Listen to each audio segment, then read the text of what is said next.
Hello and welcome to the Build With Baer Workshop. My name is Pat Baer. I'm here to build a model kit and, of course, to hang out with all of y'all. I'm throwing the Bear Cave, the Lego, the site, the emote in the chat. If you're currently a subscriber, you can reply with those emotes. If you're not a subscriber to the Build With Baer Workshop, you can also just be like, hi. Like Zero just says, good day, I'm so early. Yeah, Zero, well, welcome. You're here at the intro portion of the stream.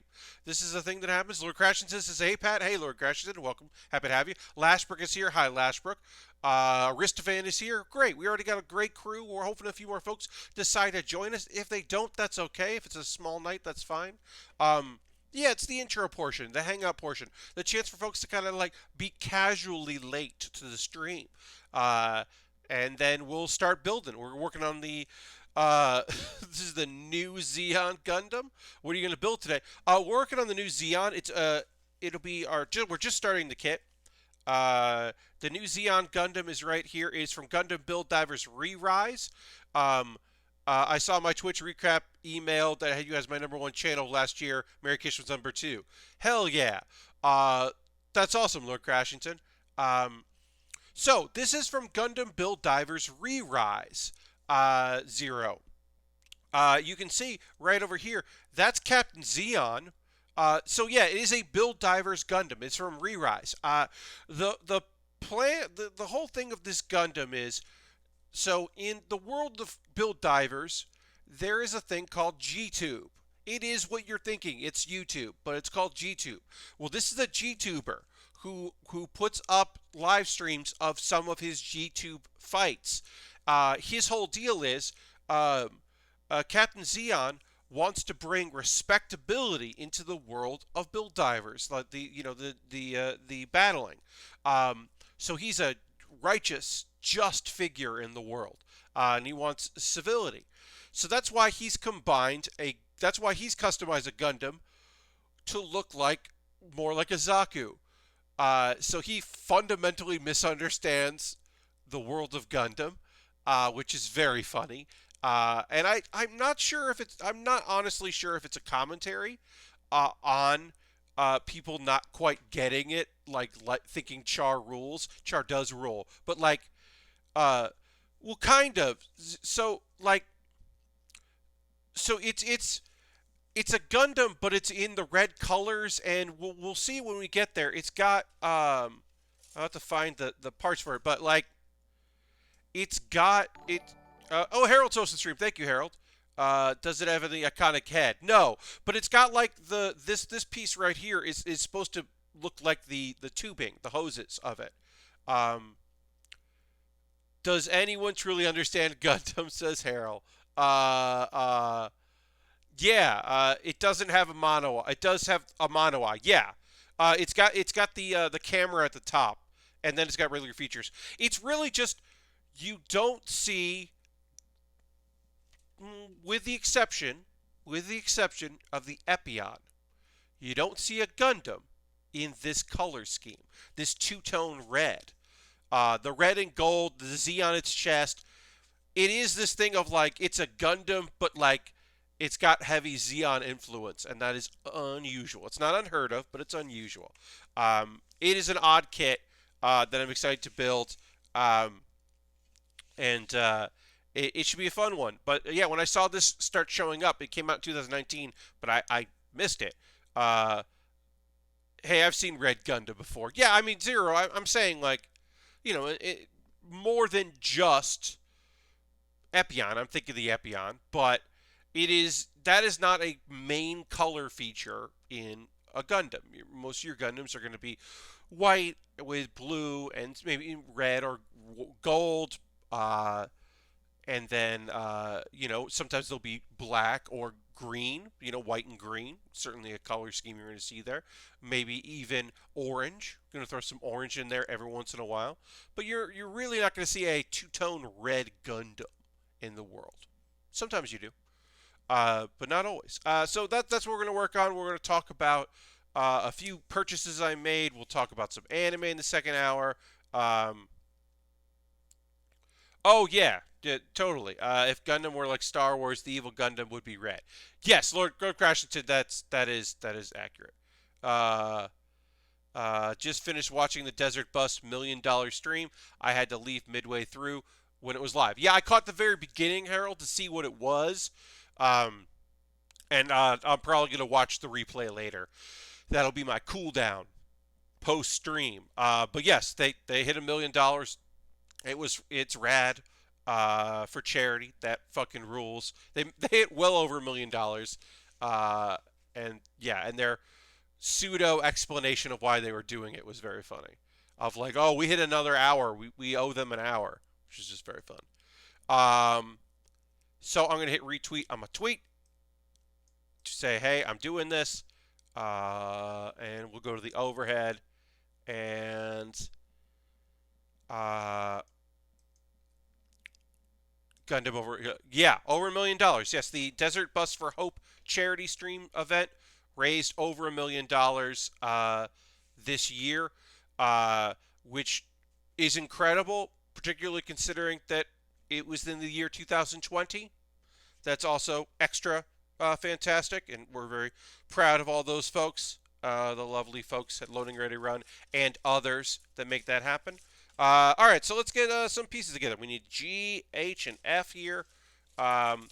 This will be like some components of various kits were thrown together to make this happen. This kit did come out in 2019, and I had forgotten it existed, and then I was like, oh, that's cool. Yeah. So Zero, it's like it's got the funnels, kind of like a cape. And then also the very big thing to notice is that its sword is so big that it's also like a shield. It's the thing about Gundam Build Divers and Build Divers Re-Rise, and Build Fighters also is the idea that it's like that customization. Most of the time you see the customization, it's for like battling, and it's like, oh well, I made this variation of this thing. Yeah, a little bit like the red frame, how the red frame has like all these swords that combined into a bigger sword. It's a little like that. But yeah, I really like this maroon. So Lashbrook, I'm gonna turn to you a little bit here for recommendations on what markers I should use for which color, because I am going to be doing some markers on this. Because I've got this maroon, I've got this bright red, and I've got this gold. Now, I would say that for the red, I should use the brown marker. Should I use the black marker for the maroon, or should I use the black marker or the brown? And then I should probably use the black marker for the gold. So the gold is kind of bland. Yeah, I mean it's not the. I mean, look, honestly, this is a high grade, right? So I'm only expecting so much when it comes to high grades. I think high grades look fantastic, but I think that can look fantastic, but often they don't look as fantastic. So while I do think the gold could be a little punchier, I think with the two reds, it'll still look okay. It won't look incredible, but it'll look okay. That's a nice combo, red, maroon, and gold for the whole model. I agree, Lord Crescent. I think this is pretty nice. Maroon, pretty good. Bare Naked Ladies album, decent color. All right, okay, all right. Well, the maroon Mercury Sable was my first car, and that was a good, big, not great car. Well, it was just big. It was a medium-sized car that drove like it was a large car. It was unnecessarily bulky. I did love it, though, because it was my first car. It got me from place to place. But yeah, not the best car in the world. All right, so let's go there. Yeah.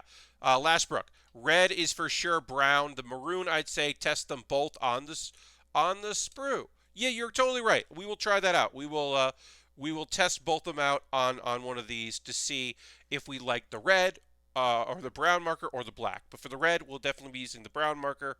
And the gold, we'll also check the sprue, but I'm feeling like the gold will want black, and that'll really punch it up. But we'll check it out. Yeah, so markers are still kind of here. I'd say test one on the sprue as well. I'm not enthused about any option. Yeah, I think the black is going to look good. Also, we might not do anything on the gold. We might just leave the gold the way it is with our 3 markers. But yeah, markers are still a pretty new thing here in the world of the old Build With Baer Workshop. But I am liking that we have this option, and I think it does work out pretty well. I'm getting back to making Gundam. My first returning Gundam I bought was the RG Zeta. Zeta was so horrible. Is the RG Zeta awful? I've not built the. That's one of the only real grades I don't think I've built is the Zeta. So unfortunately, I can't let you know. I'm. It to me, my mark is if it was in the last 2 years, it's a pretty good real grade. If it's in the first 2 years of real grades, it's not. Because I don't think the first several real grades that came out were good, and I think they eventually got better. So I don't know. I haven't built a Zeta. But I'm not. I'm just not a huge fan of real grades because I think that the bells and whistles they put in aren't worth the headache of it. That's just me. I've built a few real grades that I liked, but you know. Oh yeah, allow that. That is just me. So it's fine. Uh, I don't know how old it is. Yeah, I don't know either. You'll have to look it up. That is the cool thing. Yes, how. I knew you meant how. That's why I proved it. Also, I like that that Nightbot is like, do you want us? Do you want someone to be able to say ho? And it's like, yeah, that's okay. That's okay, Nightbot. Thank you for checking, Nightbot. I appreciate it. But yeah, that's all right. Um, yeah. I don't know how old those are, so I can't answer that right off the bat. F5 and F5. Great. So, gotta get the other F out to do this piece here. Put that there. I haven't done a high grade in a hot minute, so this is always fun to just kind of get back into the rhythm of the old high grades. Nice and easy to build, but not always easy to find everything on the sheets or the spruces. Sometimes they're spread out because they are often using recycled pieces, recycled sheets from other kits. Yes. Well, yeah, last perk, yes. So if you own the kit, if the kit's in your possession, you can check to see how old it is by looking on the box, or you can look at the front page of the manual, which is often the box as well. Like this kit was released in the year 2019. So let's see. I'll for the real grade Zeta, RG Zeta, Gundam. Let's see. Gundam Planet will tell me, or this will tell me when it was released. Late November 2012. So that is an early real grade. Yeah, 2012 is going to be an early real grade. Yes, November 2012. Yeah. So that is what you wrote there. So yeah, that's pretty early. That doesn't mean necessarily that's going to be a bad time or a bad build, but it is part of the earlier generation of those kits, and I didn't have as much fun with those in those early real grades. So, because I think they just like took a little while to get good at putting them together. You know, eventually they got there. So I'll talk about why I went and bought some stuff, but let's have the fun stuff first. The fun things that happened first. We'll do the fun thing, then we'll do the reason behind it, which some people know because I tweeted about it. But we'll do the fun things first. So first and foremost, hey, I feel bad for the new builder who got them as their first Gunpla. Yes. Also, they shouldn't be getting a real grade as their first Gunpla. That's a hard place to start because it's the 144 scale, but it's like a lot of technical knowledge. I feel like. But anyway, I'm going to tell you that I made some purchases, and the first big purchase is I'm getting new glasses. I'm getting new glasses. They are coming February 1st. Using my old prescription, which is fine. I'm fine with that. Unfortunately, Warby Parker no longer makes these frames because I would love to get these exact frames again, but they aren't going to do that. But in the later times when I can just go to a store because they have locations in parts of the country, I have a plan to go in because they will put new lenses in old frames that they used to. Uh, Wash them when you get them on a good sec. Yes. Oh yeah. Always fully wash those when they come. Yeah. Um, so I'm getting new glasses. They're very similar frames to this. Still kind of a chunky plastic black. The a little bit of different lines, but it's very similar. Um, so that was my big like purchase of late is to do that. And then yeah, eventually I will get new lenses put in these because I really like these frames and they're only a few years old. But it was time. It was time to do it. So I'm doing it. Um, and the other big purchase, it's not a big purchase. I spent like very little money on it. I will say I spent more money on it than I would have if it wasn't currently a pandemic because other people had the same idea as me only months ago and they were like, "Hey, you should get I should get a DDR pad." And did I spend a ton of money on a DDR pad? Did I get the fanciest DDR pad in the world? No, I did not do that. I went and got myself one that normally would cost me $20, but in this day and age cost me $30 because people want them. And that's fine, and I'm happy to have one, but I'm getting myself a DDR pad, and then I'm going to play Trackmania. Not Trackmania, sorry. I'm going to play Stepmania, which is what I confuse Trackmania and Stepmania sometimes in my head, but it is I'm going to get Stepmania, the free software that lets you play games very similar to Dance Dance Revolution. Hook up my computer, and I'm going to do that. Last we're entering the RG Crossbone. Yeah, yeah, the real grade. I'm trying to remember which ones I really recommend. I'm gonna look at Hobby Link, or no, I'm gonna look at Gundam Wiki, because I've built a bunch of them. Um, yeah, let's see. Oh, they only list two. Why are you only listing two? Regular. Weird. That is very strange. They only list two. All right, I'm going to look at another site. Crossbone is good. I like them very much. I'm going to go, yeah, we'll go to Hobby Link here and just see the ones we got there. Which ones did I build? Like Crossbone is solid. I definitely like that one very much. The Tall Geese. I did like building the Tall Geese. I remember liking that very much. Oh, the best one that I've ever built was the Sazabi. It's expensive because it's a huge kit, because the Sazabi is a very huge kit. Uh, the Sazabi is incredible, and that was, as I said, expensive, but well worth it because it's a big real grade.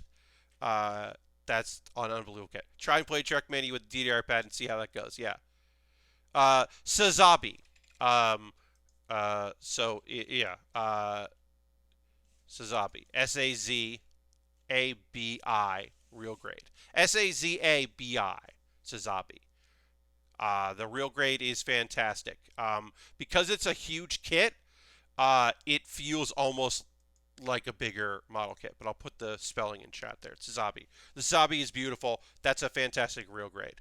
But yeah, there are a few out there that was good. I did like the original Tall Geese real grade. I thought that was fun too. So anyway, yes, I bought myself a DDR pad. It is coming soon. I'm excited to have some DDR times. And just it's getting cold. It's not super cold out here in in South Carolina, but it's still cold enough that I was like, I kind of don't want to bike in the garage using the stationary bike because it's in the garage there. So I'm like, well, I can get the DR pad. I got enough room here in the living in this room, the bedroom. I can also do it in the living room, and it's carpeted here. And then I just have to not go bonkers with it, because if I go bonkers with it, then I'll hurt my ankles, because there is a difference between dancing in your sneakers at an arcade on an arcade machine and dancing in your bedroom. And I know this, but I still make that mistake anytime I have a DDR pad or I'm at some place and they have a floor DDR pad. I still make that mistake constantly because I apparently can't learn that lesson, even though I know that lesson. There we go. Got that together. That went together a little difficult. It's a little difficult to put that together. What we got? Yeah, even though I know that lesson, I still make that mistake, and it sucks. So hopefully we'll make that mistake again. Uh, yeah, I hear you, Zero. Budget is a thing to be concerned about. Okay, yeah. So those are my purchases. Those are my, like, you know what? I just want something nice for me. I want something to think about, to focus on. I'm excited about those things. And then we'll get into the reason. Uh, and the reason is that so I'm here in South Carolina living with my folks. And I'm grateful for them because had to get out of the city, couldn't keep doing that anymore. Here, happy to be here, happy to spend time with them. My folks are retired. They live here, and they have plenty of friends down here, plenty of activities they do. All that went away because of COVID, which makes sense. So they they have a couple. They're a couple. They live down the street that they spend a lot of time with. So they're our bubble, and that's totally fine. They don't see anybody else, except us. Great, no problem. There's a couple that my mom and dad are also very close with, and they were in Albany with one of their kids for this whole time, and then came back, and they became part of our bubble. And it's not my call to say who it is and isn't in the bubble. So I'm not going to make those calls, but I do worry about these things, and I do talk about those things when I'm like, hey, what's going on with this?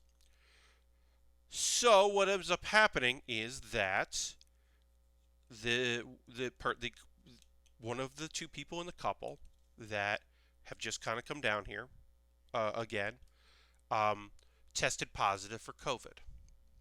Uh, and my mom just had like a hangout, like a, you know, after dinner coffee hangout thing with her not too long ago. So, and it's a Friday, so it's time to get in the car and go drive to one town over where their insurance will cover COVID tests. Um, and do the whole nose thing, take care of that. A problem right now is when you go in the afternoon on a Friday, you don't know results yet. So we don't know our results. I'm hoping that nobody has it, obviously. Um, and I can't wait to feel bad about my mom's friend who has COVID. She is showing no symptoms right now. She seems to be doing all right. But it is, I can't wait to feel bad for what she's going through. But I can't do that until I know that nobody in this house has COVID. And so we got to deal with all of that. So, full quarantine, no going anywhere, no going out. Call the other people in our bubble, let them know what's going on, and then wait. So basically, I appreciate that. Zero, appreciate that. Aristofan, I'm very sorry about this. You're careful, and then it's somebody else's decisions that can affect you. But yeah, I'm very hopeful that that nothing turns up and everything works out okay. So yeah, but I appreciate the good thoughts, and hopefully it'll all work out and everything will come back negative, and then it's just like a wake up call to like, hey, are we washing our hands when we come in? Are we, are we staying clear of other people when we have to go grocery shopping? Are we always, uh, are we checking in with the other people in our bubble about who they've been in contact with because we're in contact with them? Like these things are things we can and should be thinking about more, and you get a little complacent because you're doing all the right things, and suddenly you're not doing all the right things. So that's where we're at right now, and I'm trying not to freak out about it and trying to stay positive about it, but it is scary, certainly. All right, so now we're gonna do some marker work here. We're gonna take a look at some pen stuff, look at some marker, see what we want to do. While I'm still, as I said, a little freaked out. All right, so we are going to take a look at by putting things in the tree here. We're going to take a look at it. We know red. We know this red. We're going to use the well, for the red, yeah, for the red, we're going to use the brown marker, and I think that's going to look good. But we can still take a look at the trays here. So this is what you do when you're unsure, is you just find the color, and you go and you look at either any kind of lines here. You just go around and take a look at that, and just kind of look at that and go, yep, brown for the blue. That looks very good. This bright red, using the brown, that looks very good. I like that. Okay. So then we're going to try the maroon. Do we like the brown with the maroon? Or do we like, put the round there. And then we can also try the black with the blue. And just kind of hit this here. Hit that there. Just kind of scribble over some of it. I think I like the black with the maroon. We'll hit some of the numbers here. Nice and close. And there. Yeah. All right. So we're going black for the maroon. We're going to go brown for the red. And then for the gold, we're going to try all three. Oh, yes. So Zero, I'll talk about my technique once I start painting. I do a very basic, quick and dirty technique of using a marker, and I have this, the polymer eraser. Some people use Q-tips, some people use tissues. I use Q-tips for like really intricate spots, but for panel lining like we're doing here, I am just using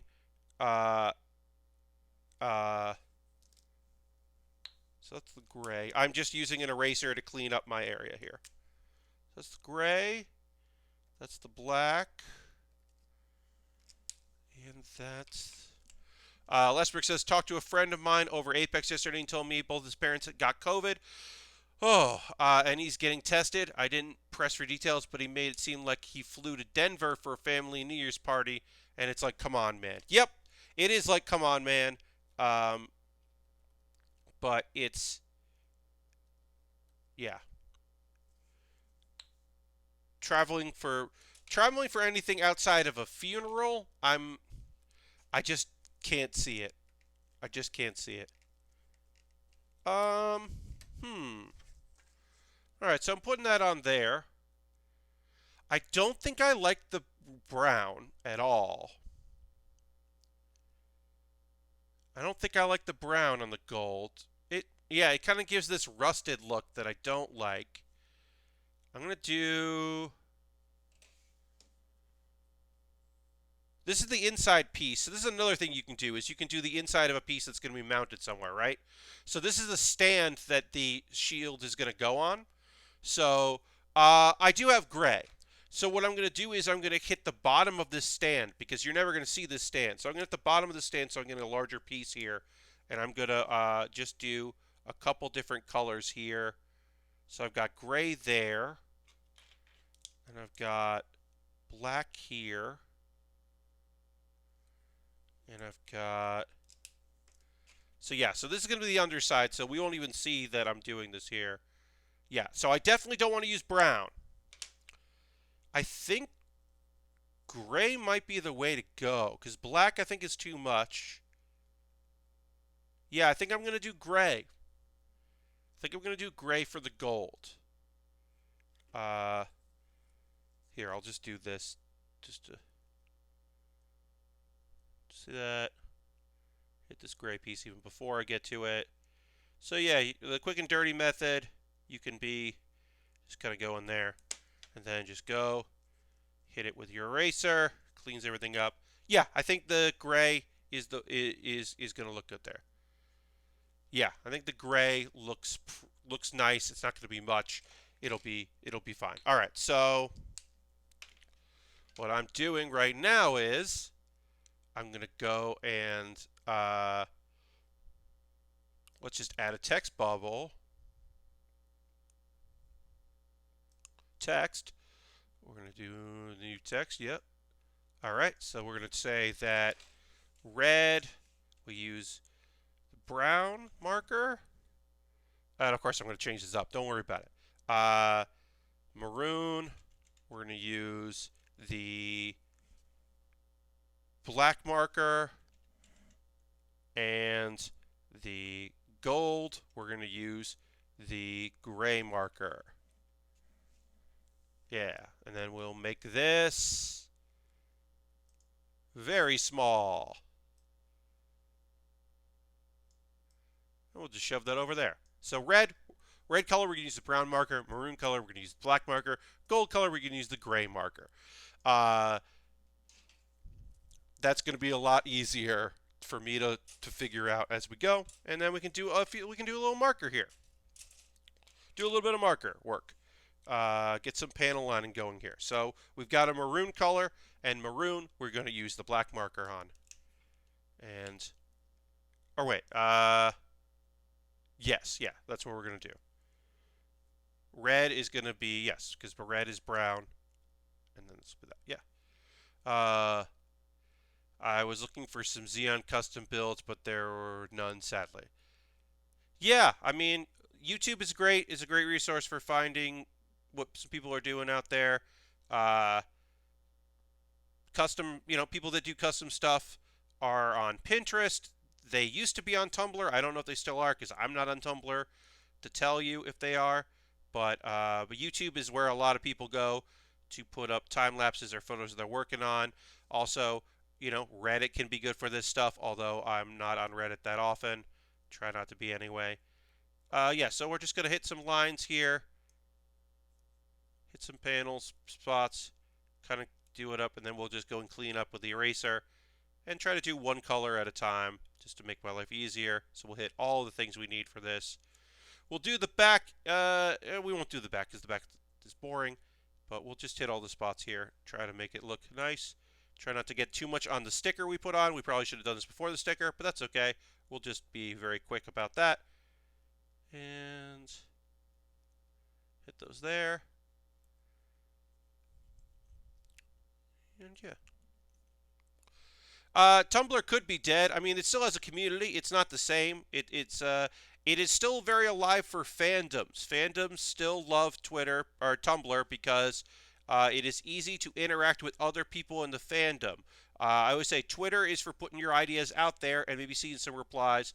Tumblr was always the best when it came to collaborative works and fandoms.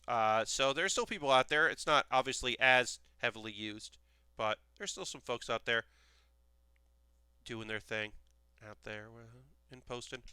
But yeah, I liked Tumblr when it came out. I thought that was a cool site and easy to use. It was an easy blogging software, so I liked that because that way you don't have to learn WordPress or anything. And yeah, there was a good community around things that I was into. It was a great place to share your art because people could always trace back to who the original was. But my friends are, it's, Twitter is just a great way to communicate with friends. It's an easier way, I should say, to communicate with friends. So, all right, and now the red piece, we're going to use the brown marker. We'll get in there. Not a lot of this to do, but there's some lines here on the part of the chest down here. So we'll just hit that with our marker. Oops. Follow the lines. Again, the nice thing is I'm not great at staying in lines. You don't have to be great at it because the old eraser here is going to clean up the fuss and the muss, which is awesome. And then every once in a while, if you're my trick for this is if your eraser gets too full of gunk, you just use your nail to kind of peel back a little bit there. If it's just full of stuff and then you're worried it's going to end up on a part you don't want to, if you're going to make your erase marks are actually going to make things dirtier, you can do that. And then we'll do down here. That'll be good. We'll do the sides here. Then I'll let this kind of peek up from underneath the arms. And I don't know if I'm going to see how it looks if I put gray on this.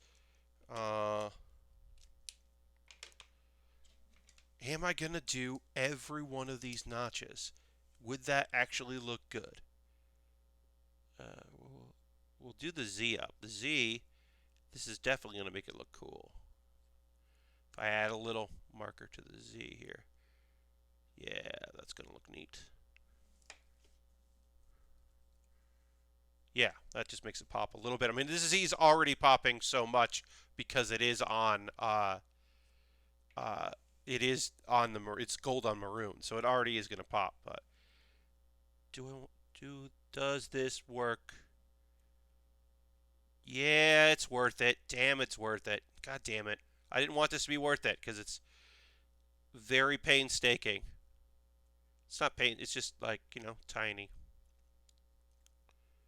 I don't want this to be worth it. But it does look cool like this. Damn it. We won't. If we miss one, we miss one. I'm okay with that.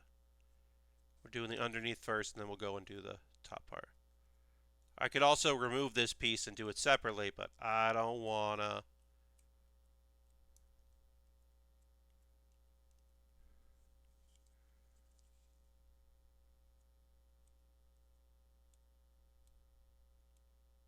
All right.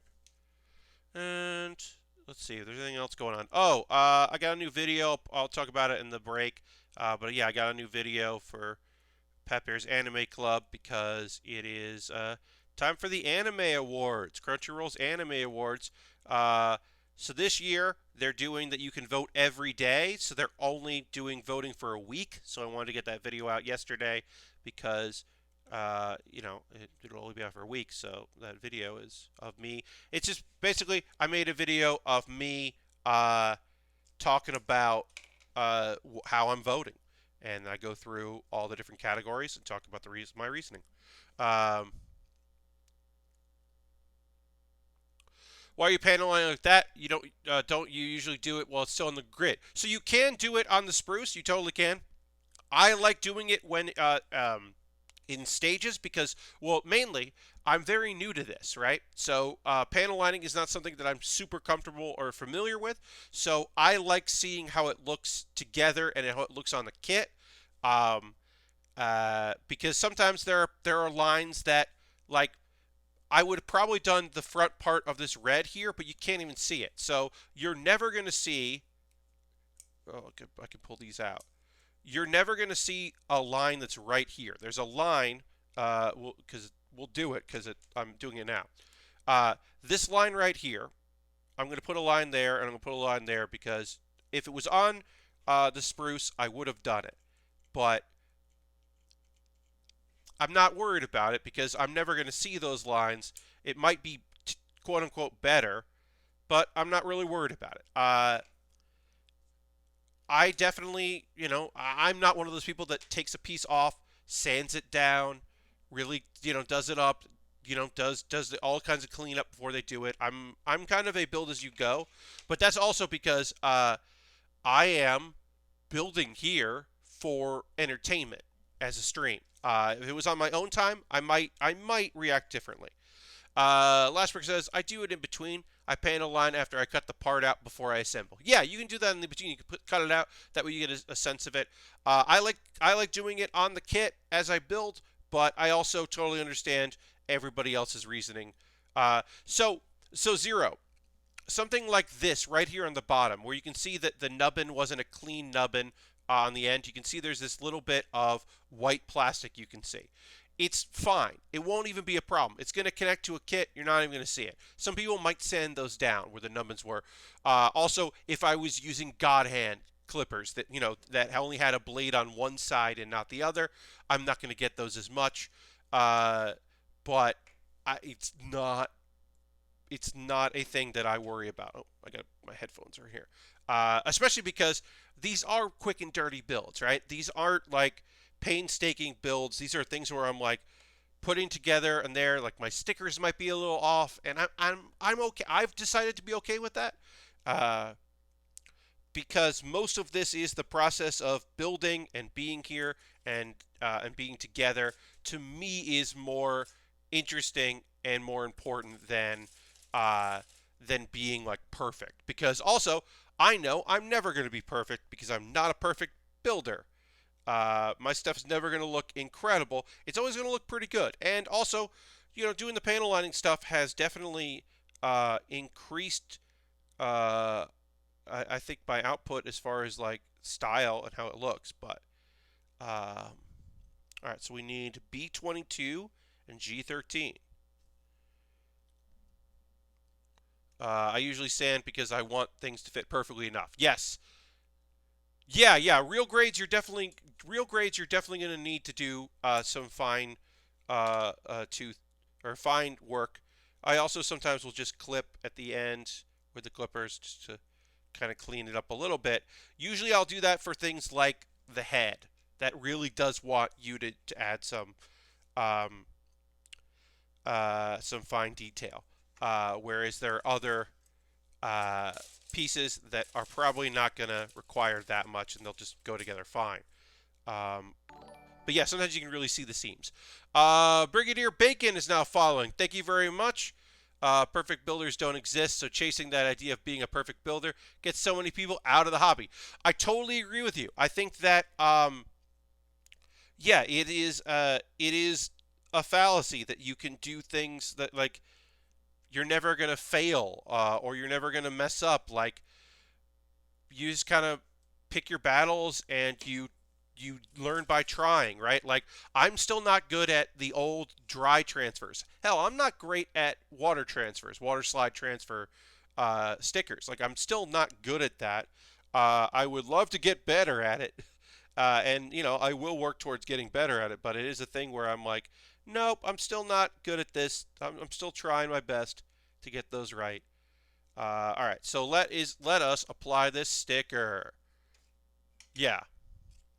Yeah, I mean, also sometimes I'm not good with regular stickers. It's just, a thing. Dry transfers I still like. Every once in a while I'll do one and I'll go like, "Oh no." Yeah, and some people don't do any stickers at all. With high grades, in my opinion, a real grade, I think you can get away with, if there were a few stickers, whatever. With high grades, I think you really do need to do it because I do think that uh, they are missing something if you don't apply the stickers, because often the stickers are to fix choices they made of color correction. So sometimes you gotta. But, you know,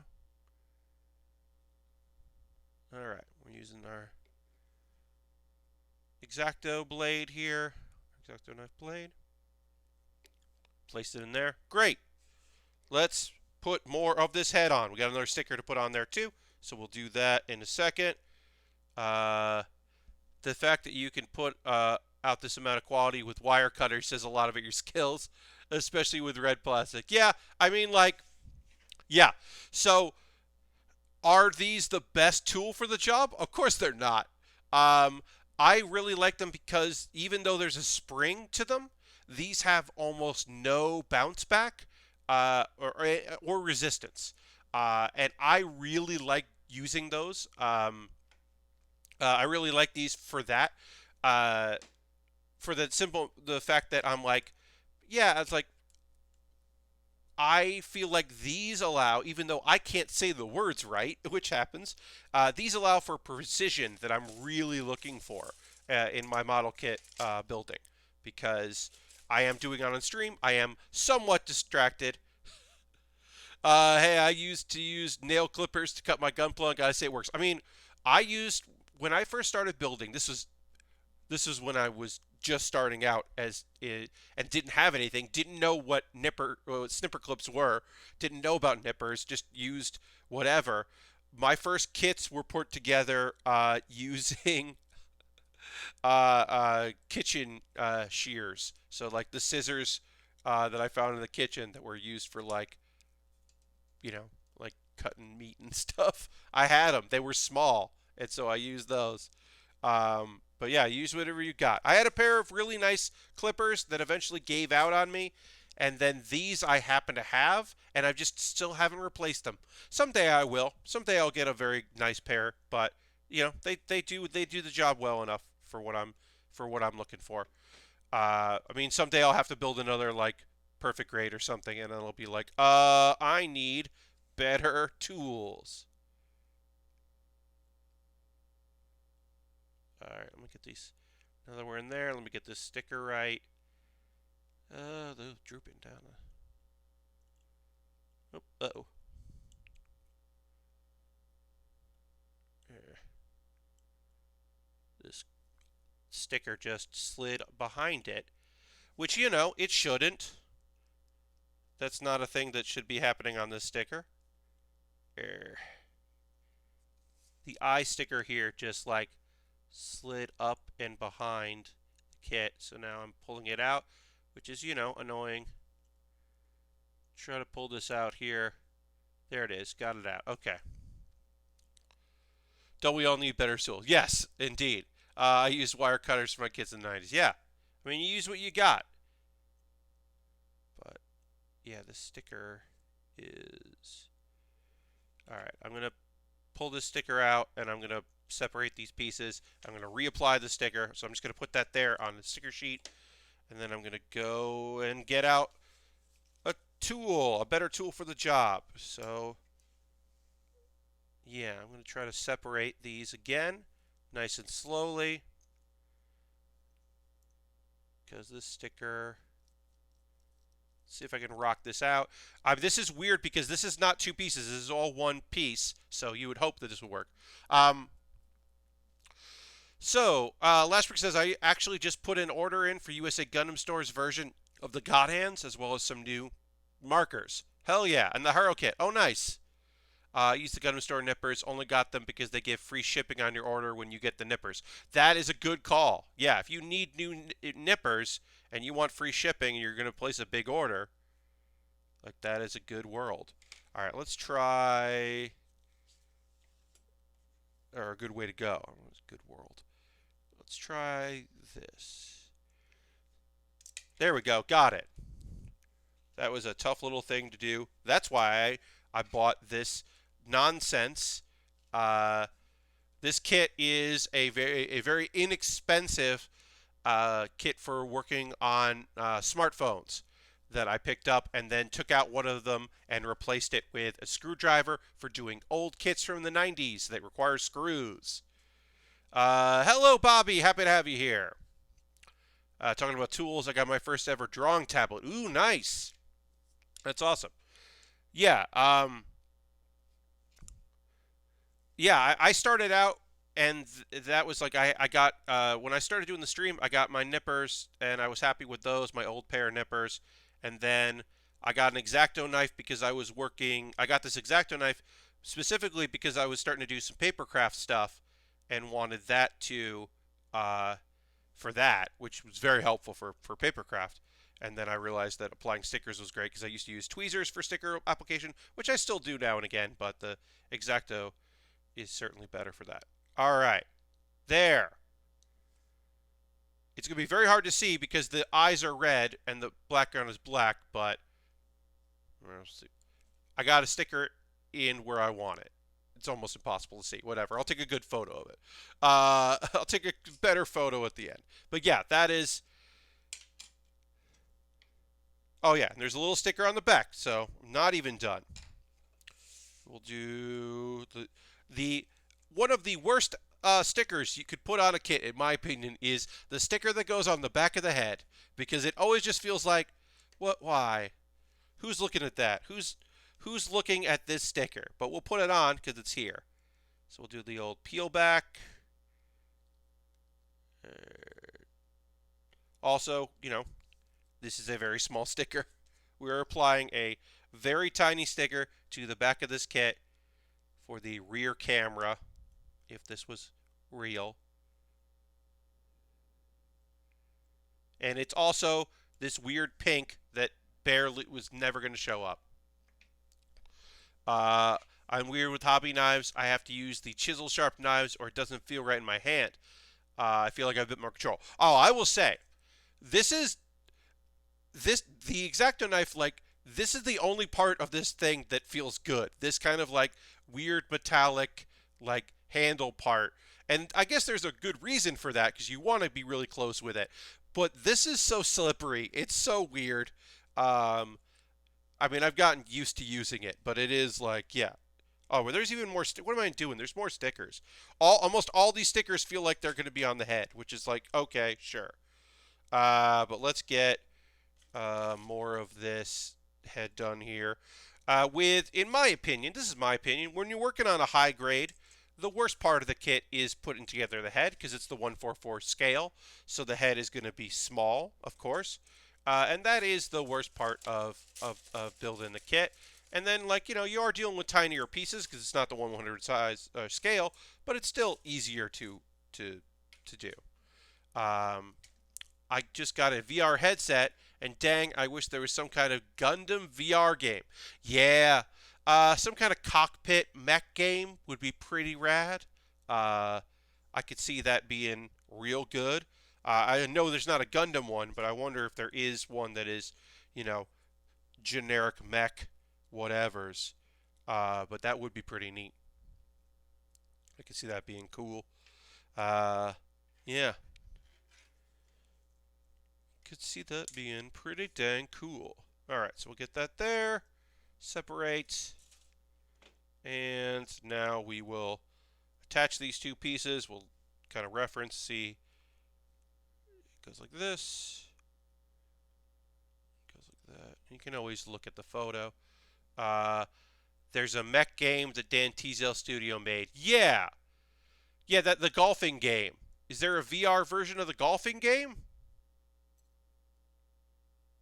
Because that could be fun. Question mark? All right, what is this? One of the reasons why I have okay, we got this together, but I do want to say this. One of, if not the biggest reasons that I have this photo here as reference is so you can see what it looks like as we build. But also I can do this and just look at it, and it's a better photo than if I'm looking at the reference on the actual thing, because I can make it bigger and look at it and go, okay, yes, because the piece is going to go over, that looks right. Okay. Obviously, if I'm building a kit that I'm super familiar with, I don't have to worry about that because I just know it, but I'm not huge. Oh, it's playable in and out of VR. Oh, nice. I'm not. I like Build Divers, fine, but I'm not super caught up on the show. I'm not a super fan of it. I like that it exists. I like that Build Divers, and I like that Build Fighters exists. I think both those shows serve a purpose, and I appreciate them, even if I'm not watching them all the time or caught up on every episode. All right, so we get G11 here. We got some tiny stickers to put on, so great.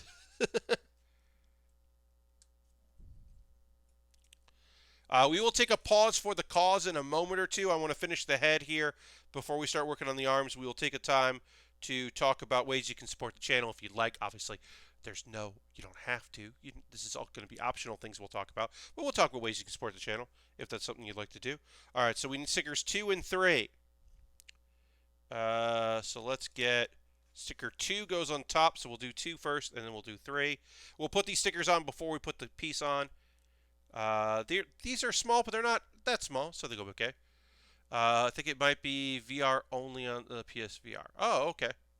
Oh, like the only VR is PSVR? I don't know. I don't keep up on VR stuff because I don't have any VR gear. So I can't tell you any of that works. All right, so there goes that, goes there. Okay. But yeah. And sticker 3 is here. Yeah. And sticker 3 does have the little red dot to remind you of the Zaku, which is cool. And then that's going to go here. Oh.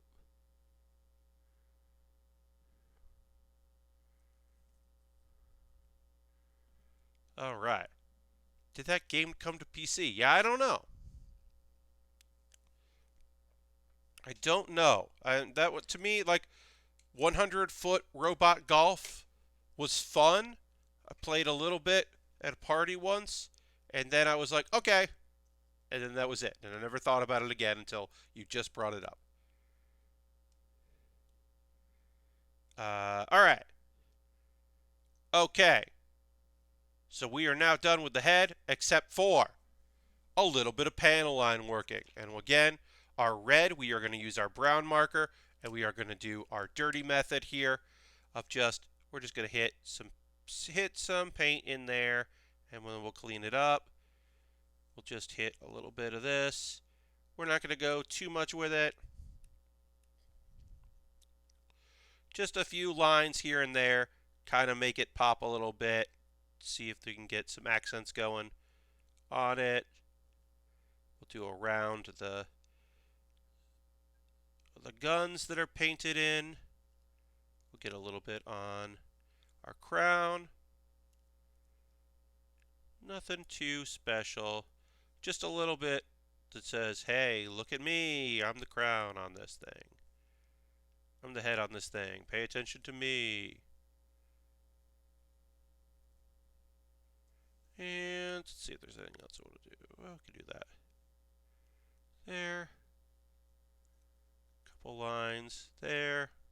Really messy looking right now, but it'll clean up real good. And then we just take our eraser and hit the spots that we want to hit there. Clean up. It will be delicate around the crown here because I don't want to have to go and get I don't want to, at my off time, have to go and get the liquid cement and fix this. If I can avoid that, it would be fucking rad. It has been a while since I had to do that. But, you know, if I got to do it, you got to do it. And oftentimes it is the crown where sometimes the pieces just don't come together well. And we'll do the back of the head anyway. Well, we're doing that there. All right. Oh, yeah, I got to clean this up here.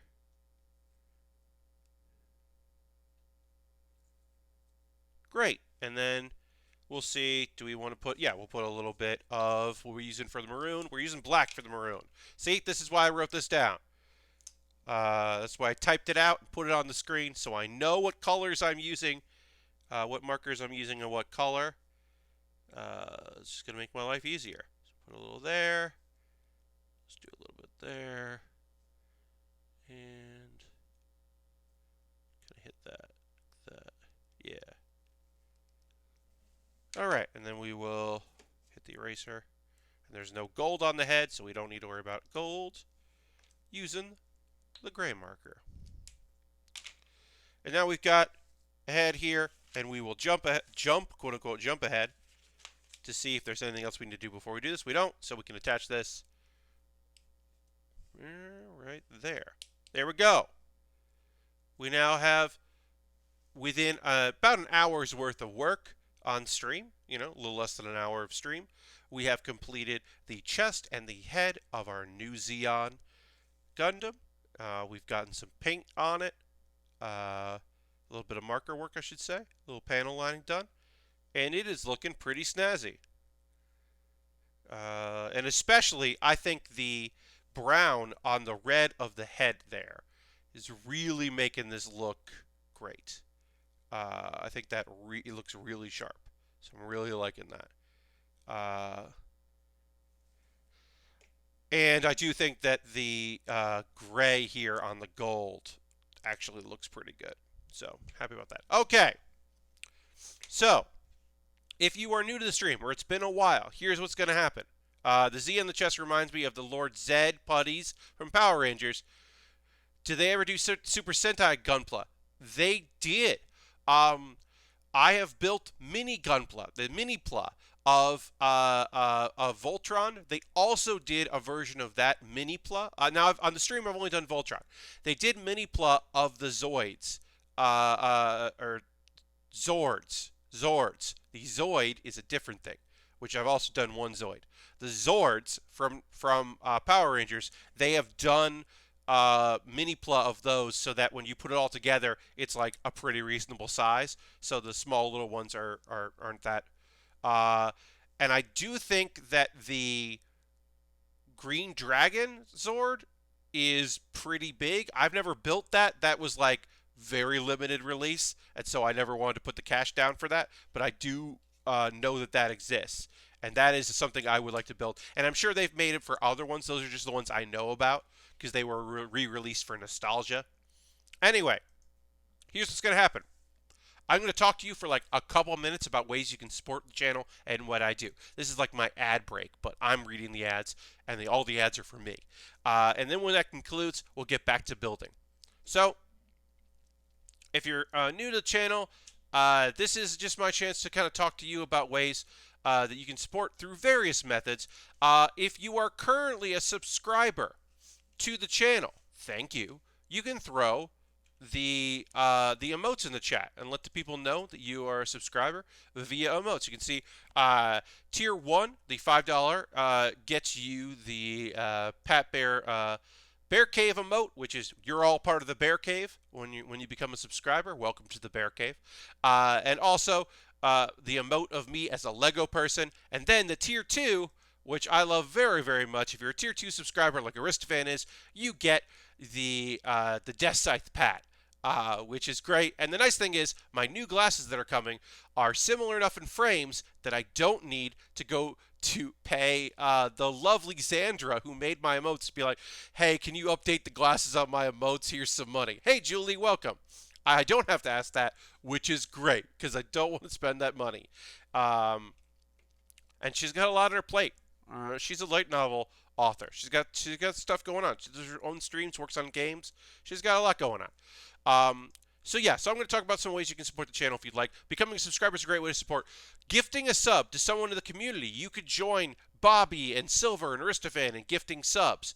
It always means a lot if people decide to do that. Also, if you've been gifted a sub, you can convert that if you wanted to. No pressure. And then bits and coins, always appreciated. Meg is at the top of the leaderboard there for bits and coins, which we very much appreciate. Thank you for that. Let's see. What are we going to do here? There we go. You could also join my Patreon. I had to get my Nightbot commands ready, and they were not ready. I have a Patreon. There's a $1, a $3, a $5, and a $10 tier. It is more options than just $5 here. If you're watching this later on YouTube, the archive, thanks for watching my YouTube. And also, you can see all these links in the show description. But everybody else in the chat, I'm going to put the links. But yeah, I got a Patreon. You can join that. You can find out more information at patreon.com/PatBear. Buying model kits is expensive, and it became more expensive in the year 2020 because more and more people were buying things and less things were shipping overseas. So, once I finish a kit, I'm done with the kit, and you could help me continue with one-time donations because everything that comes through my Patreon, through subscriptions on Twitch, through my coffee and my Streamlabs and my PayPal donations go to buying model kits. I made this choice that this is what I was going to do with the streams, and I understand. But I want to make it easy for people that would like to help. Those are ways to help. Also, if you're like, Pat, I like what you built, but what if you built something that I bought you and you built it before? And that's what happens if you buy something off my Amazon wish list. It jumps the queue. You buy something wish list, it comes to me. I make a separate little YouTube video about the thing that you bought. I have inexpensive little Pokemon kits. They're really easy to build and fast. Some Lego sets, some Haropla that are very inexpensive to build. I've got high grades and master grades and all kinds of different model kits that I would love to build on stream. So you can go in, you can buy something on there. It'll come to me. I'll make a video, and then it jumps the queue, and I make it ahead of time. I've got master grades and high grades and all kinds of things, some tools at the bottom, all kinds of different things that would make life a little easier here. But they're all optional, and obviously you don't have to do that. And then we will get back to building soon, folks, so bear with me. I apologize, but I got to do these things. USA Gundam Store. So you can't do the wish list thing on USA Gundam Store because I would like to have an alternative to Amazon for people.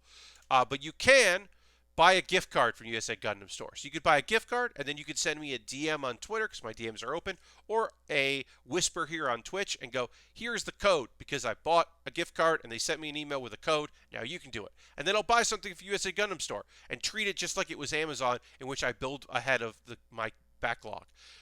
And I promise you, I will no longer be pre-ordering with your hard-earned money because it took so long for me to get that kit that Harold gave me money for, and I do apologize for that. It ended up being really cool because it was a Gohan figure, and I love Gohan, so I was happy to build it, but that was a long time. I got that money for my birthday in June, and then that pre-order just took forever. It just kept getting pushed back, so I won't do that anymore.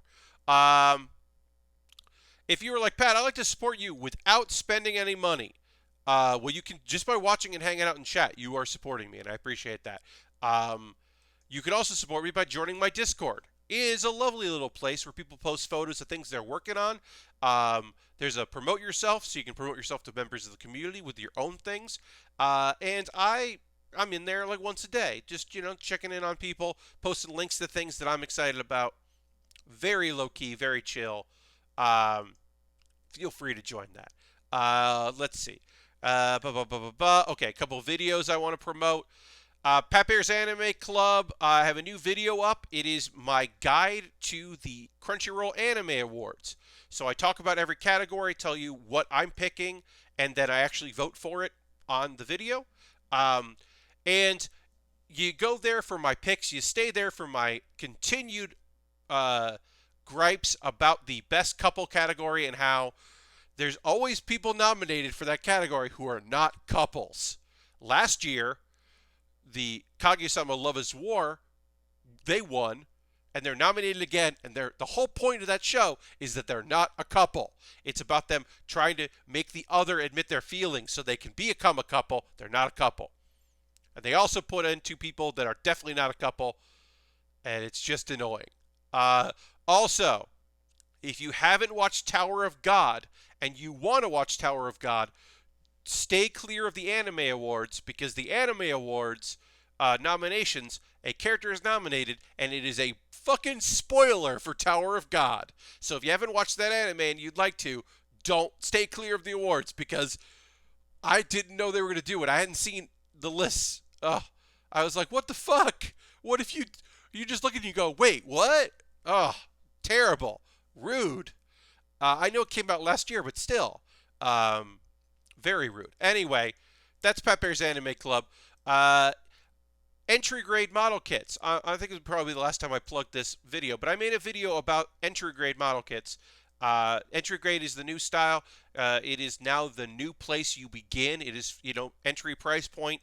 You don't need any tools to assemble, although, let's be fair, you do need tools to assemble to put stickers on it, because a couple of the kits have stickers. But I built 3 of them.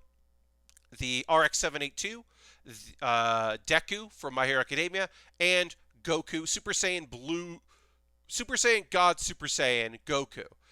So I compare and contrast them, talk about what I think, where to begin, what I like about them, what I don't like about them. So if you're curious about entry grades, that is a cool place to, that might be a good video for you. And then Bear With Me is a ongoing weekly series. I've done 2 episodes of Bear With Me where I give my honest reactions. It's a reaction video where I watch something and react to it. This week, I'm watching this cute bunny eat watermelon, and it's adorable. And it just made my day better to watch it. I always link to the original video in there as well, so you can find it.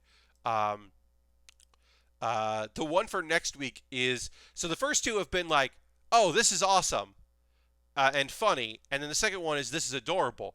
And then I need to keep going because the third video that's going to come out next Wednesday, I'm just bashing a thing. I haven't even done it yet because the thing I'm going to react to doesn't come out till Monday, but I know I'm going to be mean, and I'm not a mean person, but sometimes I got to call it like I see it. So yeah, I mean, I'm probably going to be brutal. That'll be the new one. All right, I'm going to drink some water. I'm going to talk about some anime that came out in the past 2 days because that's what I do here. Talking about, I'm trying to be nice and put nice out there. I am going to be a little brutal to a show that I stopped. I don't know. We're going to get started working on the arms here. And I'm going to talk about some anime that I watched the past couple of days. But here's the thing. The season started at the beginning of this month, right? So what ends up happening is when there's a new season, I start watching a ton of shows. And too many shows. I would just watch too many shows. And so at a certain point, I'm like, if I'm not feeling it, I just bail out. And sometimes I bail out in the middle of an episode. Like last week, there were shows that I got through part of the episode, and I was like, you know what? You know what sucks? This. And I don't want to watch it anymore. All right. So we're working on the arms, and we're going to do everything that's duplicate here as we talk about some shows. So that happened here. I don't think Soma Spider So What is bad. I just don't want to watch it. I got through part of episode 2 of Soma Spider So What, and okay, so I love the premise. A bunch of students got isekai to a fantasy world and their teacher. And some of them are like teens not with attitude. They're not teens with attitude. They're teens with abilities, magical abilities as a fantasy world. But one of them, our main character, while they're all like going to school and figuring out their abilities and like figuring out what happened and why they're there, she got reincarnated as a fucking spider, and she's just like trying to survive and trying to figure shit out and trying to stay positive, as she is a fucking spider. And I love that, and I love that idea. But here's the real of it. The real of it. What I don't like about Soma Spider So What is how the spider looks, or how any of the monsters look, because I don't think it's good CGI. I think the CG doesn't blend with the digital well, and it looks bad. And I think that the spider is fairly expressive considering, but like, it's too much. And like, okay, so in Arafuerta, which is another isekai, there's the main guy, and he's doing stuff, and then there's everybody else in his school. Same kind of thing of like everyone in school goes, right? In that show, I hated when they cut to the other people, because I was like, I'm invested in the main dude. I like this guy.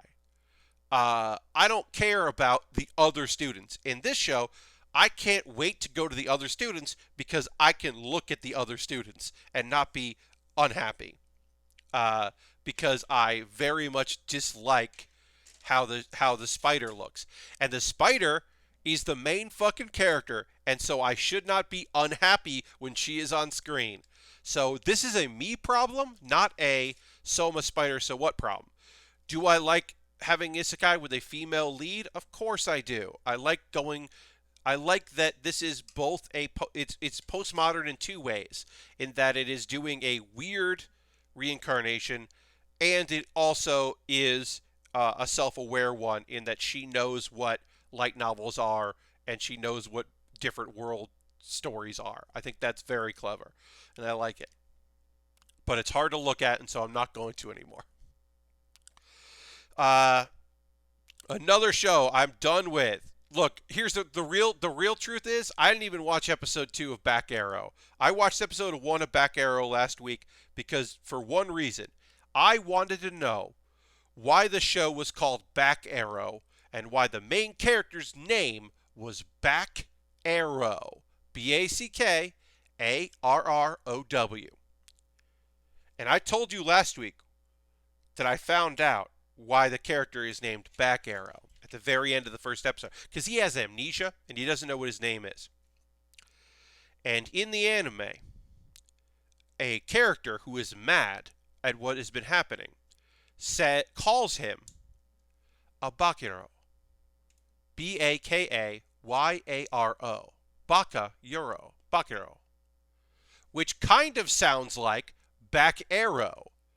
If you are a dumb main character in an anime, you might think the guy is calling you Back Arrow. And so he says, fine, that's my name. I'm Back Arrow.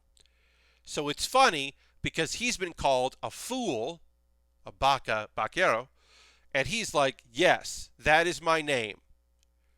Which is a fine Japanese pun, but does not work outside of the Japanese language. Props to the translators and localizers at Funimation, who tried their best to make it something. So, because the joke was never going to work, because you can't just call it that with like an editor. If this was a fan sub, it would say the Japanese word, and then there'd be editor's note. Bakero means fool, and he is mishearing it. They would just do that. You're not going to get that on a Funimation sub, right? So instead, they chose to say that the person who was mad at him called him a blank arrow. And he misunderstood blank arrow and went with Back Arrow. And the problem with that is that blank arrow isn't a thing. Even if it is a thing, because you might be able to stretch that blank arrow means that he's like, doesn't have his quiver, so he's not a good arrow, which still doesn't mean anything and isn't a thing. And even if that was true, it doesn't work. And they tried. Look, they tried their best to come up with some sort of insult for this dude. Also, I wanted to watch it because there are mechs in it, but they are like soul mechs. They're not like big giant mech suit. They're like, it's just armor. It's just cool armor that magically appears. There's a mystery involved. It's an original piece of animation. Also, the supporting characters, many of them are dressed like cowboys, and I don't know why they are, and that's kind of fun. But basically, I was just like, no, you know what? I think I'm good. I think I'm good with Back Arrow, and I don't want to watch more of Back Arrow. I put this on. Did I assemble this wrong? Nope, that went there. That looks good. Okay. It goes like that, and that goes. Okay. So yeah, so Back Arrow. I'm not gonna watch any more of it. Look, if I hear from somebody that Back Arrow fucking rules and it's the adventure anime of the season, then I will say sure. But the main character has amnesia, and I am almost never interested in stories where a main character has amnesia. So I'm not gonna keep watching it. What I am watching is great transition, Pat. Thank you, Pat. Jujutsu Kaisen. Jujutsu Kaisen is back. It is a double-length series, so this is episode 14. It was 13 episodes, and then they took a break to let the new shows come in, which is lovely, very nice of them to take that break. But also cool. Right off the bat, I will tell you, the new opening song is fine. It's totally solid. The new closing theme is okay. Like, the animation is pretty cool. It's cute. but it's definitely not Lost in Paradise. Look up Jujutsu Kaisen Lost in Paradise and watch that. It's one of the best. It was definitely the best closing theme of last year. It's fantastic. Um,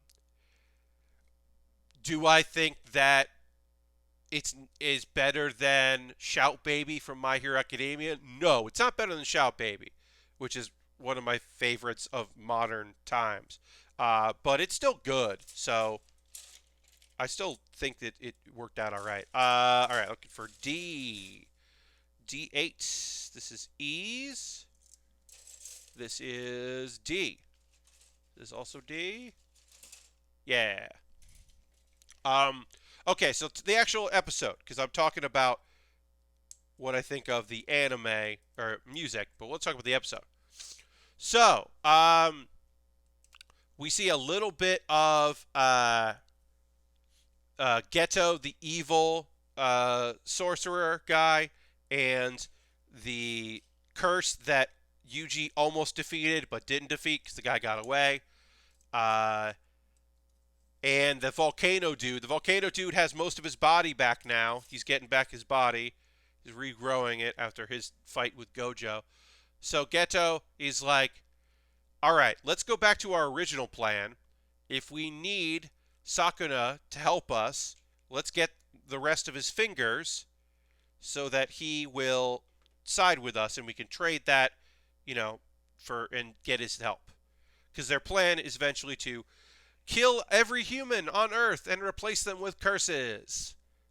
Making curses people, which doesn't seem like a great plan, but sure, okay. Anyway, Yuji has eaten 2 of the fingers, and there are 6 others of, I think it's 14 fingers, because he had a lot of hands. But yeah, there are 6 others are at the school, which was convenient. Let's see. Yeah. Oh, also, this is going to be beginning the school battle arc. That's right. We got a tournament arc, everybody. But the nice thing about this is that this tournament arc is not going to take forever because it's just 2 schools. And the first round is this, like, team battle thing. The basic idea is, let's see. There are cursed spirits released, and one of the cursed spirits is going to be a high tier, and you got to defeat that. And whatever team defeats that wins. So teams will be fighting each other. They say, "Hey, don't kill each other." Yuji is excited to be reunited with his classmates and meet his other classmates that he hasn't met yet because they were introduced while he was presumed dead, which has been a whole thing of this show, is that Yuji has been presumed dead. But when he shows up, they're like kind of mortified about it. It's not the big reveal that he liked. There's some good humor in this show. I think some of it works really well. Some of it falls flat, but some of it I think is very funny. And his big like surprise like just does not work. People are fucking not into him showing up. Okay. Got an email there, and I was like, "What is that email?" It's not important. Don't worry about it, everybody. Everything's cool. Okay. So we met 2 of the students from Kyoto University, or Kyoto Tech, the other school where people learn to fight curses. So we met another. Let's see. We met 2 of them. We met the sister, Maki's sister, and Toto, the really strong guy that loves idols and is definitely a weirdo, but he is very strong, so everyone at least fears him, if not respects him. So the other characters in Jujutsu Kaisen in the Kyoto students, Momo, she is a girl that has a witch's broom, and her hair is in pigtails, and it sticks up like it's the bristles of a broom. So she's got a fucking look to her. Got a real witch look to her. Also, there's a fucking robot guy. Ultimate Mechamaru. He's a robot? Question mark. Literally, someone just goes, "Is that a robot?" Um, Much like there's a panda in one school, I think he's an inanimate object that is like given sentience. I think that is not explained. That is my own assumption. Because hey, why is there a mech in this show? Why is there a robot man? Um, let's see. And then there's Noritashi, who he looks very boring and plain. Like I will forget this character exists, but he seems knowledgeable and he might be a good at his job. Oh, and then also there's the blue-haired girl Miwa, who I thought Miwa was a teacher because she was introduced earlier. She's a student, and that makes more sense. I thought she was a teacher, but cool, she's there, and that's that school. Um,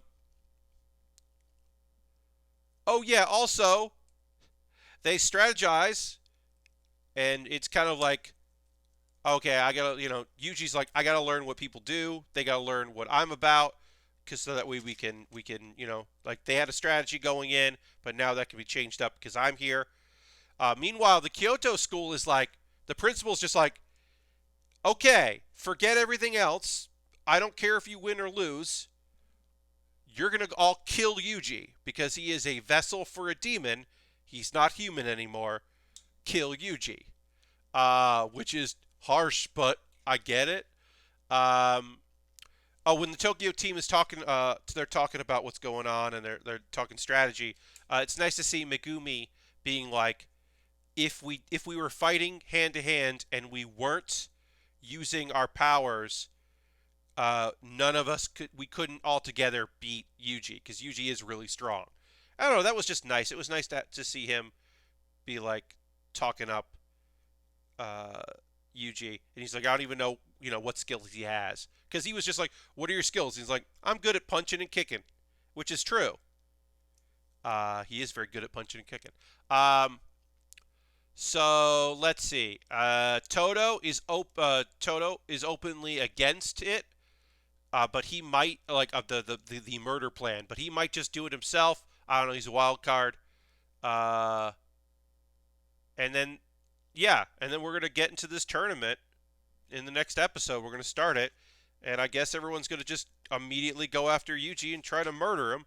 And I wonder if the other team is going to recognize the possibility that people are going to come after him, and they'll incorporate that. I don't know because they got to win. So yeah, more action. As I said, the closing theme is good, but it's not as good as Lost in Paradise. It's fine. Uh, it's kind of nice, kind of cute. So that's cool. Um, all right, I got more anime to talk to you all about. I got With a Dog and a Cat, Every Day is Fun. You want a light show? You want something that's cute and fun? Well, With a Dog and a Cat, Every Day is Fun is the anime for you because this show fucking rules. It is like 2 minutes, in and out, good times. Keep moving on to the rest of your life for the next thing. Uh, all right, so here's the setup for this one was after being away for 3 days, the owner returns to find the dog is very happy and keeps jumping on the owner, and the cat is hiding silently. And then that's just like, okay, after one day, or 3 days, after 1 week away, the owner finds the dog just exactly the same, and the cat is also acting like it doesn't care. But the owner's mom is there, and the owner's mom is like, no, you don't understand. The cat was like sleeping in your bed, and when it heard you come to the door, the cat also went to the door to wait for you. And then when you open the door, the cat pretended like it didn't care, but the cat very much cares. Um, and the owner's just like, oh, so happy about that. Uh, very happy that the cat does care. And the mom is just like very emotional about it. And it's kind of nice that this was the episode because the show was off for like a week or 2 weeks. So it's nice that like the first episode back is the episode about being away. I don't know. It's a very cute show. I highly recommend With a Dog and a Cat Every Day is Fun. I love that it's a 24 episode story because it is just quick and easy and light and beautiful. It's just a beautiful, lovely little tale. So Highly recommend With a Dog and a Cat. Every day is fun. Great little show. I love the cat. Oh, that cat is so great. Also, the voice actor for that cat normally does like cop dramas, like gritty crime dramas. Is this deep voice man, and it fucking rules. That is the choice. Like it's basically like if you need a yakuza boss, you hire this dude, uh, and he's playing a cat, and it's just very good. Um, all right, let's talk about I think the best show this season. Can I say that? I haven't even watched everything that's out yet, but in my opinion, the best show this season is Horimiya.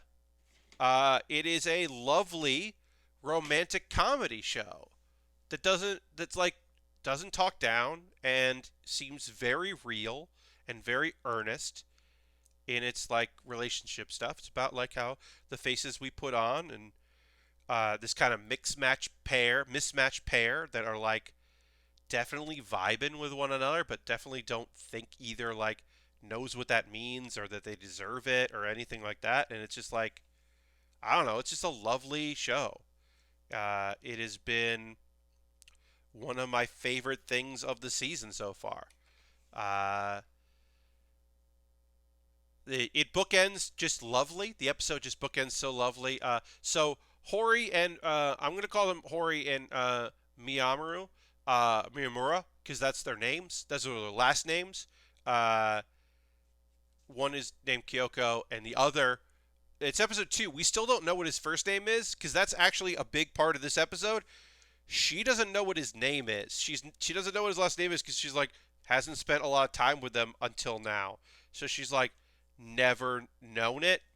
Because her mom shows up, and her mom is like a workaholic. So we haven't met her mom in the first episode, but her mom's there, and she's like learning that like this boy from Hori's school comes over and hangs out, and like Shoto, her little brother, like loves him, and she's just like, hey, well, the next time he comes over, I want to meet him. Because she's just like, I like that this nice boy is like hanging out with my son. I'm glad that my daughter has met somebody nice because she doesn't bring anyone home. But like, what's up with this dude? So she like wants to meet him, which is like very mom.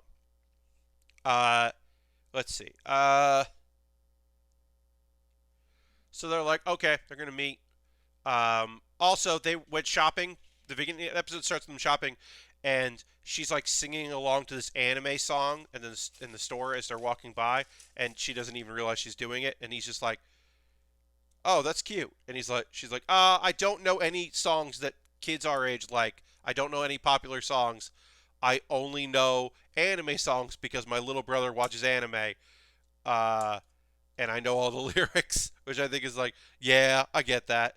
Um, uh, and it's just a cute little moment where she's like, I don't know songs. Uh, anyway, uh, so she doesn't know his name, and she like tries to find out, and she's being really weird about it, and finally she confesses. Her mom finds out the name, but then leaves, so she still doesn't know. She finally is just like, okay, I don't know, what's your name? And everyone kind of like makes fun of her. Uh, she and her brother, and it's Izumi. It's Izumi, Izumi. His name is Izumi. Cool. Now we know. And also, they're just kind of like cute together and like really fun. And it's a thing where you're like, oh, it's because it's high school that they don't know that they should date because they clearly really like each other. Okay, sure, because it's high school. Um, Later, Hori gets dumped with some student council work. She's not on the student council, but the student council president is really handsome and popular. And he's got that vibe where if there's a villain in the show, it might be me vibes. You know what I mean? Like he's just got that like someone in high school shouldn't be this charismatic. Like something's off. Why does he have all this attention? Why does he got like uh, a cute girlfriend who shouldn't be on the student council but is? And that's why Hori has this work is because she won't say no, and we don't know why, but she won't say no to the student council president So he's putting work that should be done by his girlfriend, who can't really do the work because she doesn't know what to do. So Hori does this work, uh, and then later that day, there's a whole incident where Miyamaru picks up some stuff that the girl in the student council girl, I forget her name. Uh, yeah, the president's girlfriend. I forget her name. I don't think I wrote it down. Um, anyway, there's this whole thing where there's this missing budget report that Hori had done, and there's this public accusation that she like lost it or didn't hand it over because it's very clear that this is like, we shouldn't have given you this work. We fucked up. We need you to apologize so that we don't look bad because we definitely messed this up. Like, it's very, very clear that this is this dude's responsibility, and he's like shirking his responsibility, but he's trying to save face. He's trying to manipulate the situation. Like, we can see that, and everyone can kind of see that, but like nobody knows what happened. But Miyamura, I should say, he has the document. He found it, and he's like, "Hey, I picked this up, and she told me to throw it away. This is clearly a mistake. This is not her fault. You got to fix this." And they're like, "Oh, we're sorry, we're sorry, we're sorry." But I should say that comes about also. He does straight up headbutt the guy, which I thought was fucking very funny. And they're like, "Okay, well, if you knew that she didn't screw up and you're saving your friend here, why did you headbutt the student council president?" And he was like, "Well, he was pissing me off." And it does make the president really nervous around him, which is a fun little thing where he's just like, oh no, because he just remembers the part where the guy headbutted him. He like pulls him by his tie down so he can headbutt him. It's a pretty good move. It's a pretty high school, like, I'm being heroic move. Because the girl he definitely likes was being thrown under the bus. So he's like, nah, not on my watch. I'm not gonna let that happen. Which is very cute. It was a good little bit of business. And then the end of the episode, we cut forward to spring break, and it's Hori's birthday, and Miura,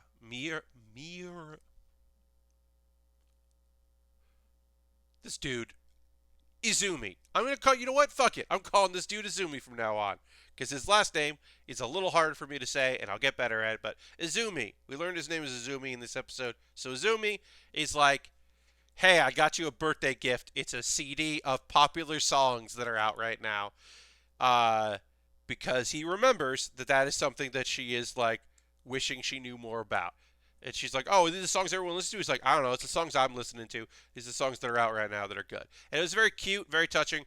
There is this effect where they're kind of like, they're in their feelings, where like the lights change a little bit, like the setting changes a little bit. There's a really cool effect. But it's just like a lovely little story about like these kind of like mismatched pair that are also putting on a front. They're putting on a tough act, and I don't know. It's a lovely little show. It is. I would say it's definitely my favorite show this season, by far. I think it is just really solid, really good. Uh, I will also say, if you're like, "Pat, what about Dr. Ramura?" That show is a Saturday show, and you were going to watch, or Friday, Saturday show, and you watched the first episode of that one. What happened to that show? Well, the subject of episode 2 is a guy that has something weird about his penis, and I just didn't want to watch it. This weird guy who solves weird medical problems and is a weird doctor. I was just like, you know what? I just don't want to watch the show. Maybe it's great. Maybe someone's going to be like, "Oh yeah, this is secretly the best show this season." The first episode was fine. It was weird. That was the girl that cried mayonnaise or condiments. But yeah, I was just like, I don't want to know about this guy's weird penis, this random character. I kind of want to know if this show has like an overarching plot or if it's just problem of the week. Because right now I feel like it's just problem of the week and I don't care about that. So we'll see. We'll see if it's more than that. But I feel like it isn't. So I think I'm done with that show. Um, let's see. Did I watch any shows that are on my own time? Not these two. Um, because there are a couple shows this season that I'm watching just on my own. Uh, Quintessential Quintuplets, like it's still like fine. It's not a great show, but I'm watching season two because I did like season one. Uh, so I'm watching season two with that, and then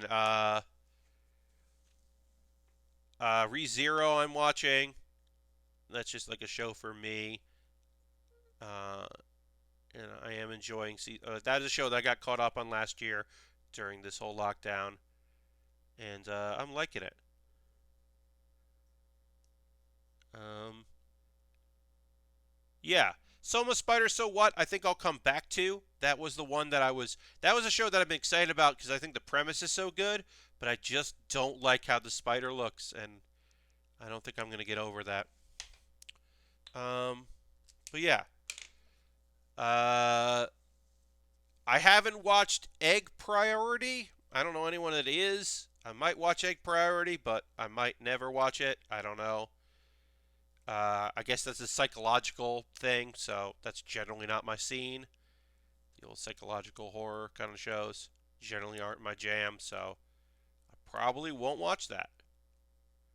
But but yeah, I'm always up for finding out.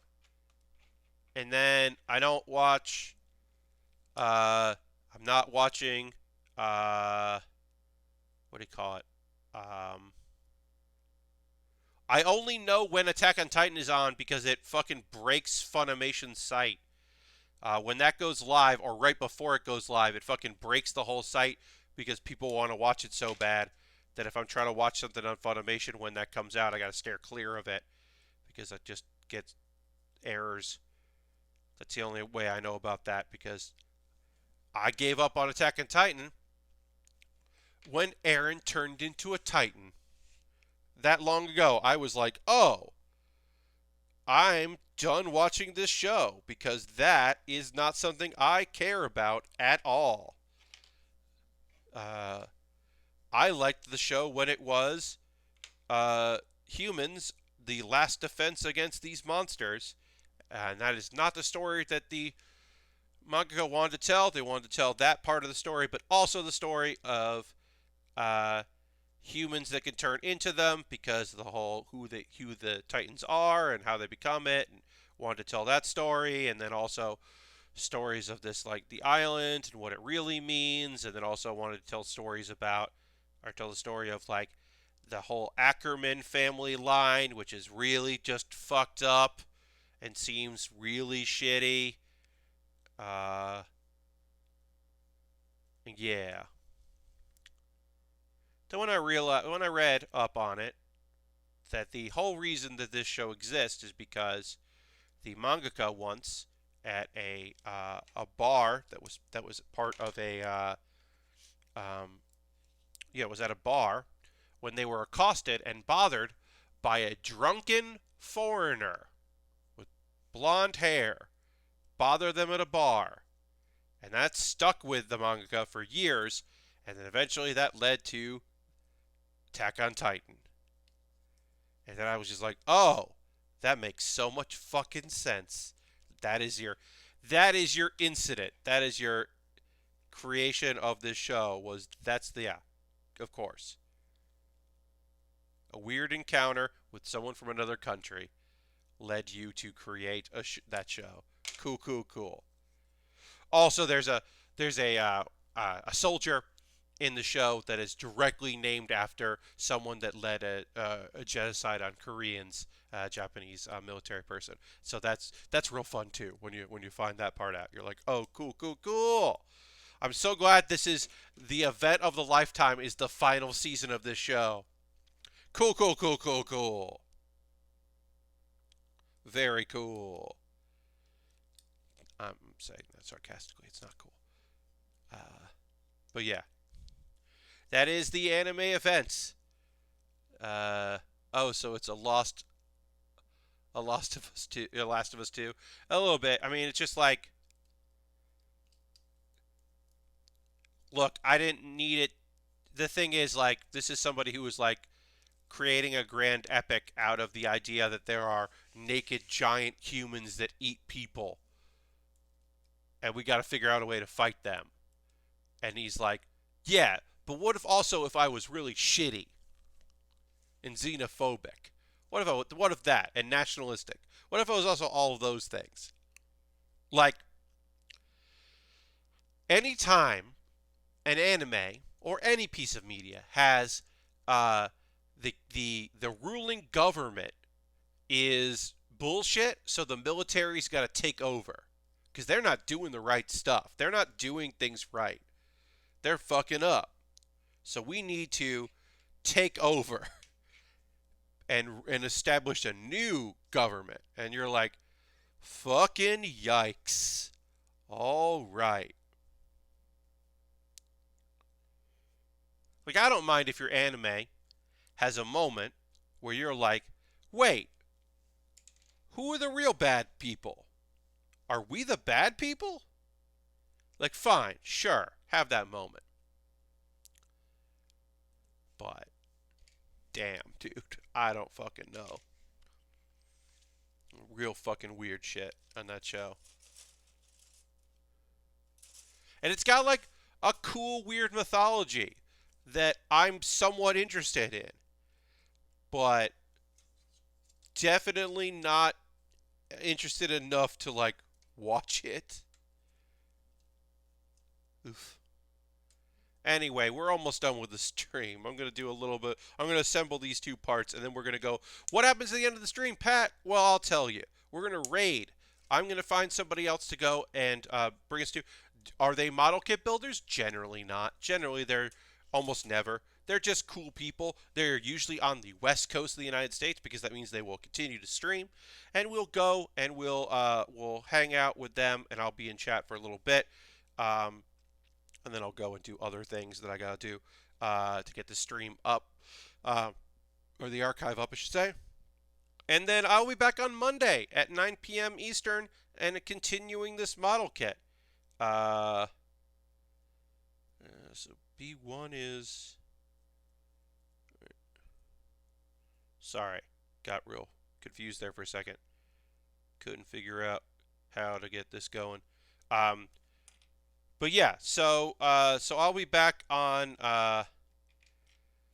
What am I even saying? I'll be back on Monday with a news stream, so you can come hang out during that stream. That'll be fun.